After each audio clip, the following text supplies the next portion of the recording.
The notes fell out of the envelope like they were embarrassed to be so few. Oryaku counted them twice, not because she miscounted the first time, but because she wanted him to stand there and watch her count them twice. She dropped them back on the table and looked at Dubem the way you look at a receipt for something you deeply regret purchasing. 23,000 naira, she said. It's not everything. I have more coming by 23,000 naira, Dubem. She said it again like repetition would help him understand the gravity of his own failure. My data subscription alone is 15,000 naira. What exactly is this supposed to do for me? He set his bag down by the door. He had been on his feet since 5 in the morning. His back hot, his eyes hot. 3 different jobs this week, and the best he could pull together was what was sitting on that table looking pitiful between them. He knew it was not enough. He did not need her to explain that to him. Give me a little more time, he said. I have something lined up with. With who? She crossed her arms. Which person again?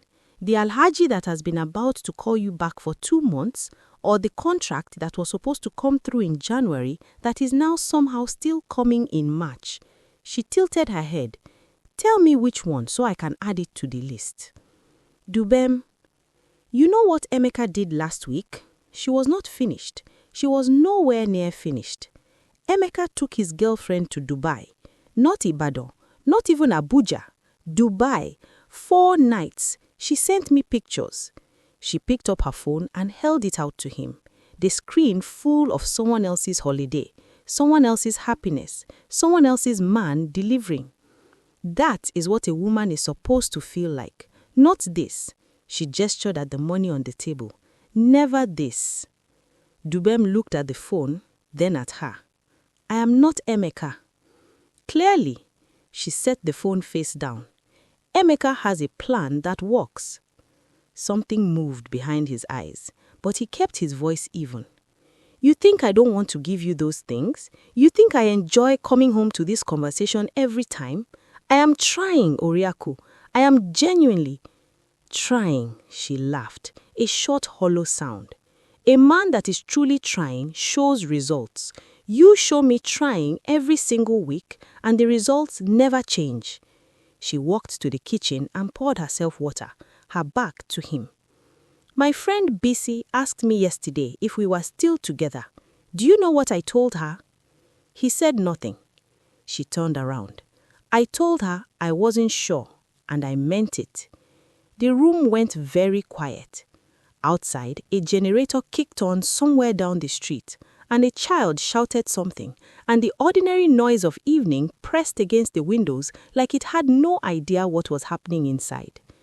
Dubem picked up the envelope from the table, folded it, put it in his pocket. I'll figure it out, he said quietly. You always say that. He picked up his bag and walked back out the door. He did not know where he was going. He just walked down the street, past the compound where the landlord's wife was always frying something, past the junction where the Okada men gathered and argued about nothing, past all of it until his feet slowed in front of a row of market stalls winding down for the evening. That was where he saw her. She was wrestling a massive bolt of fabric that was clearly winning, tilting dangerously off a high shelf while she reached for it with both arms and not quite enough height. Dubem stepped in without thinking, catching the roll before it could fall and lifting it back into place. She spun around, startled. Sorry, he said. It looked like it was going to come down on you. She stared at him for a second, then exhaled and laughed, sudden and genuine, the kind of laugh that has no performance in it. He offered him water from a small cooler under her table, and he accepted it, and they talked for a few minutes about nothing significant, about the market, about Lagos traffic, about the particular madness of this city they both somehow chose to live in. He walked home afterwards, feeling slightly lighter than he had when he left. He was not sure why. He filed it away without examining it too closely. Back at the apartment, Oriaku was on the phone when he came in, laughing at something, A real laugh, relaxed and open, the kind she never aimed in his direction anymore. He glanced at him when he entered and held up one finger without breaking the conversation. He went to the bedroom and sat on the edge of the bed. Through the wall, he could hear her voice, bright, animated, entirely different from the woman who had counted his money twice and found him wanting an hour ago. He heard her say a name, Kelvin. He heard her laugh again at something Kelvin said. He sat very still. He told himself it was nothing. People had friends, people had colleagues, people laughed on the phone. But there was something in the particular softness of her voice, something he recognized because she used to use it with him back at the beginning when he was still someone she was excited about. And that something sat in his chest like a stone for the rest of the night. Subscribe to this channel right now and turn on your notifications because what Dubem is about to discover will break your heart before it builds it back up, and you do not want to miss a single moment. He told himself he was imagining things for exactly 11 days. On the 12th day, he stopped telling himself that. He had come home early. Manakai had sent everyone home at noon because a pipe burst in the workshop and flooded the floor.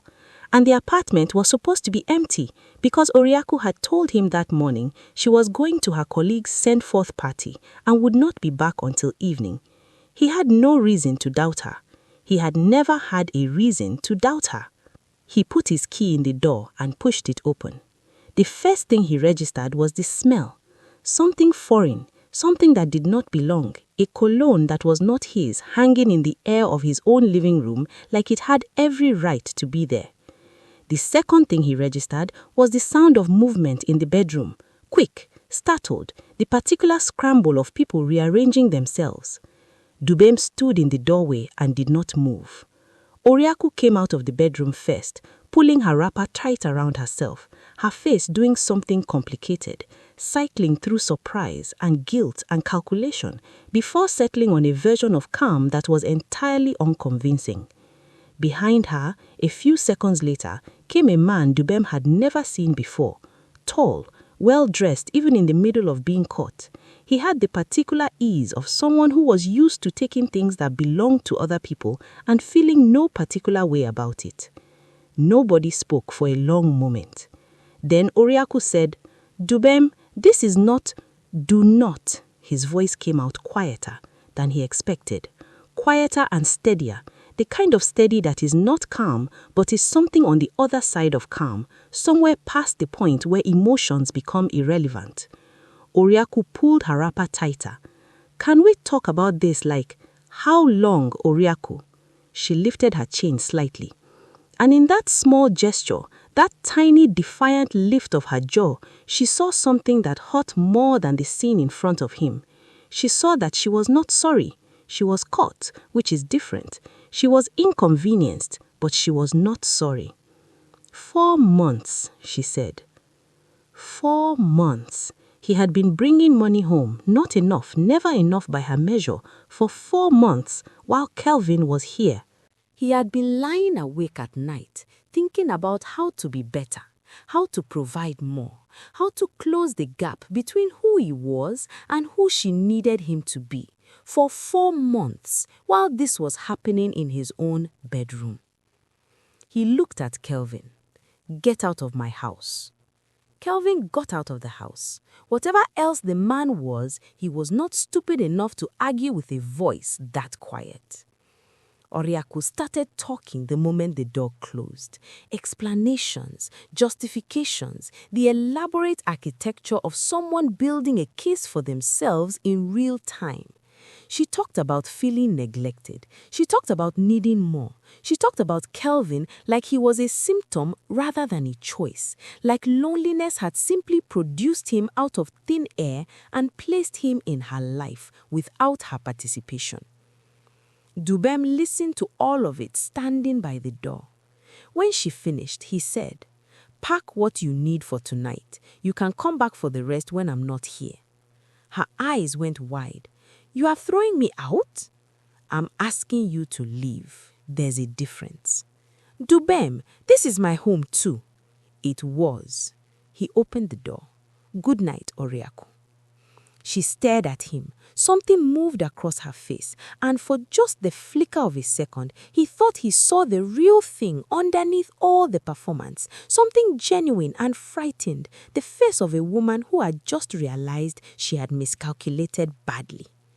But it was gone as quickly as it came, and she picked up her bag and walked out, and he closed the door behind her and stood alone in the apartment that smelt like another man's cologne. He opened every window. Then he sat down on the floor, not the couch, the floor, and stayed there for a long time while the city carried on outside, indifferent and relentless and completely unmoved by the fact that something had just ended. He threw himself into the workshop the way a drowning man throws himself toward anything solid.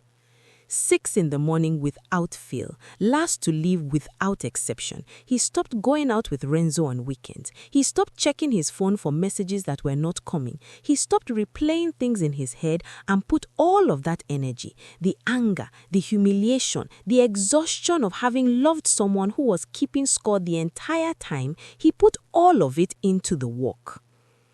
Malachi noticed. He said nothing for 3 weeks. Then one morning, he handed Dubem a set of keys and pointed at a Land Cruiser sitting in the corner of the workshop that had been waiting for someone with enough skill to touch it.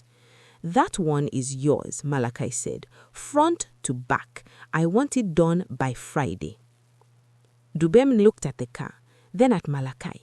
The old man had never trusted him with anything that expensive before. "I won't touch it until I'm sure," Dubem said. Malachi almost smiled. "That's why I'm giving it to you." He walked on that car with the kind of focus that leaves no room for anything else. He stayed late, he came in on his day off, he sourced the right parts himself, called 3 different suppliers, refused to cut a single corner. When he was done on Thursday evening, a day early, he stood back and looked at it and felt something settle in his chest that he had not felt in a long time. Pride. Clean, unqualified, nobody gave it to me pride.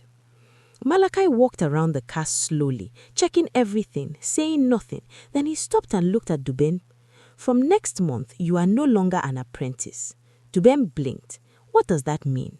"It means you get a percentage of every job you handle. It means your name goes on the board." He walked back toward the office. "It means you stopped being a boy somewhere between that engine and this car, and I'm not going to keep paying you like one." Tandy had saved him a cold drink again. He had not asked her to do it. He had never asked her to do it. She simply did it, quietly, consistently, the way she did everything, without announcement or expectation of acknowledgement. He had started looking forward to it in a way that crept up on him before he noticed it was happening. He told her about the Land Cruiser, about Malachi's words, about the percentage, and his name going on the board. She put down the fabric she was folding and looked at him with an expression so genuinely delighted that it stopped him mid-sentence. "What?" he said. "Nothing," she shook her head slightly. "Keep going. I like watching you talk about it. You look different when you talk about the work." "Different how?" She considered him for a moment. "Like yourself," she said simply. "Like the version of you that was always there waiting for enough space to come out." He looked at her in the fading evening light and felt that thing in his chest again, the thing without a name that kept showing up every time she said something like that, like she had a particular ability to reach directly past everything surface level and find the exact thing he needed to hear without him ever having told her what it was. "Tandy," he said. "Hmm?" He crossed the small space between them and she looked up at him and did not move away, and he kissed her, not tentatively, not with apology, but with the full certainty of a man who had finally stopped being afraid of wanting something good. She kissed him back with both hands pressed against his chest, and when they broke apart, she was slightly breathless and he was smiling, and the market was loud all around them, and neither of them cared even slightly. "I've wanted to do that for a long time," he said. She raised an eyebrow. "I know. I was wondering what was taking you so long." He laughed, the kind of laugh that comes from somewhere deep and real, and she laughed with him, and just like that, something that had been building quietly for months finally had a name. Like this video right now if you felt that moment, and keep watching because Dubem's story is not done yet. The best and the most painful part is still coming. 8 months after walking into Malakai's workshop with nothing but desperation and a willingness to learn, Dubem drove his own car to work. Not a borrowed car, not a friend's car. His, a clean dark navy Toyota Camry that he had sourced, negotiated and paid for himself, cash in full, without asking anyone for anything. He parked it outside the workshop that first morning and sat in it for a moment before getting out, his hands resting on the steering wheel, the engine ticking quietly as it cooled. He thought about the man who had stood in that kitchen holding rejected money while a woman counted it twice and found it embarrassing. He barely recognized him. The workshop had grown around him in the way that good things grow, not dramatically, not overnight, but steadily, each week adding something small that compounded into something significant. Malakai had expanded the space, taking on 2 new apprentices and giving Dubem his own bay. His own bay. His name was on the board above it in bold black letters, and customers specifically requested him now, not Malakai, not the other senior hands. Him, because word had spread the way word spreads in Lagos, person to person, mouth to ear, that there was a young man on a Desaya road whose hands could fix anything and whose word was exactly what he said it was worth. He had moved out of the old apartment and into a 2-bedroom flat in a cleaner part of the estate. He had furnished it himself, piece by piece, nothing on credit, nothing borrowed, everything chosen because he liked it and could afford it. The first night he slept there, he lay on his back in the dark and listened to the quiet, a different quality of quiet than he had known before, the quiet of a space that was entirely his, and slept better than he had in years. Tandy had helped him pick the curtains. She had strong opinions about curtains, it turned out, and about throw pillows, and about which side of the kitchen the dish rack should live on, and he stood in the shop watching her debate fabric samples with a seriousness that made him want to hold her face in his hand right there between the shelving displays. He was falling in love with her in the way that feels less like falling and more like arriving. Like recognizing a place you have never been before, but somehow already know. Renzo showed up at the workshop on a Tuesday afternoon, wearing the expression he wore when he was delivering information he found personally entertaining. "I have news, oh," Renzo said, dropping into the chair in Dubem's bay with the ease of someone who had never been told he was not welcome anywhere. Dubem did not look up from the engine. "If it's about Oryaku, I don't want it." "You don't want to know that Kelvin dumped her?" Dubem set down his wrench, looked at Renzo. "When?" "3 weeks ago, apparently." Renzo examined his nails. "From what I heard, he was never serious. She was, what do they call it? A situation, not a destination." He glanced up. "She's been asking about you, quietly, through people." Dubem picked his wrench back up. "She should stop." "That's what I told the person who told me." Renzo leaned back. "I also told them you are doing very well for yourself, which I may have embellished slightly for effect." "You didn't need to embellish anything."